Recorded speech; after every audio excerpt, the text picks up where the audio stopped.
Good evening. So let's talk about this bonus Mark II question.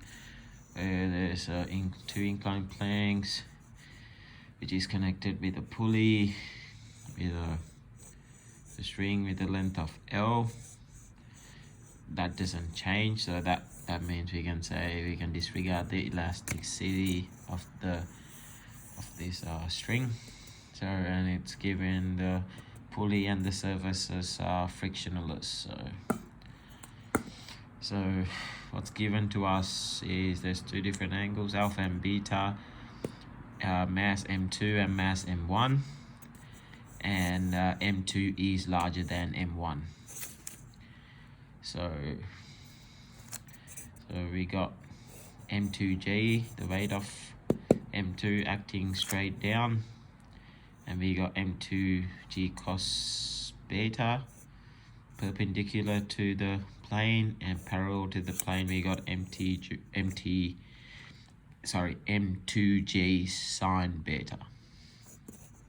We got tension acting against M2G sine beta, and so with mass 1 we got M1J down, straight down, perpendicular to the plane, M1G cos alpha, and perpendicular to the plane we got M1G sine alpha.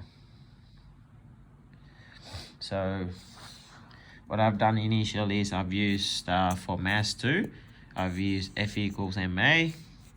So F we can going straight down, so since M2 is larger than M1 they will be accelerating downwards, M2, so M1 will be accelerating upwards. So we can say both accelerations are the same. So use F equals MA to mass 2, M2 G sine beta minus the tension equals M2 times the acceleration. So we can say acceleration equals M2G sine beta minus the tension divided by M2. That's equation number 1. And I did the same thing for mass number 1, F equals MA.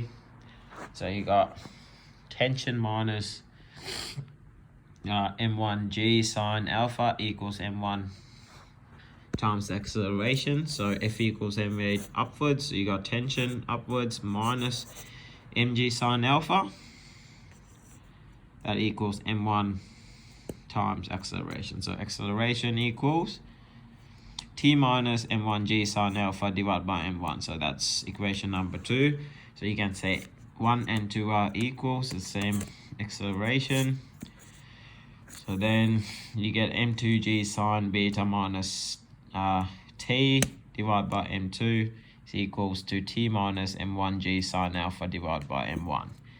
So simplifying these, you'll get a value for T as T equals M1 M2G sine alpha plus sine beta divided by M1 plus M2.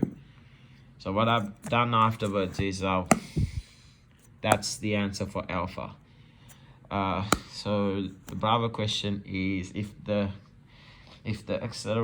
there's no net force acting, if the masses are at rest or uniform motion, you can say acceleration equals 0.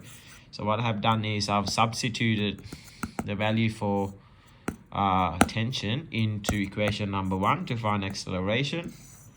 So I came up with, after simplifying the algebra, I got acceleration equals M2G times M2 sine beta minus M1 sine alpha divided by M1 times M1 plus M2. So since A equals 0 meters per second squared when the masses are at rest or in uniform motion, because of that you can say that side of the equation is equal to 0. So for that to happen, you can say, so if we cross multiply, you cancel that and divide, you can get rid of M2G, then you can say M2 sine beta equals M1 sine alpha. And that's the answer for Bravo. Thank you.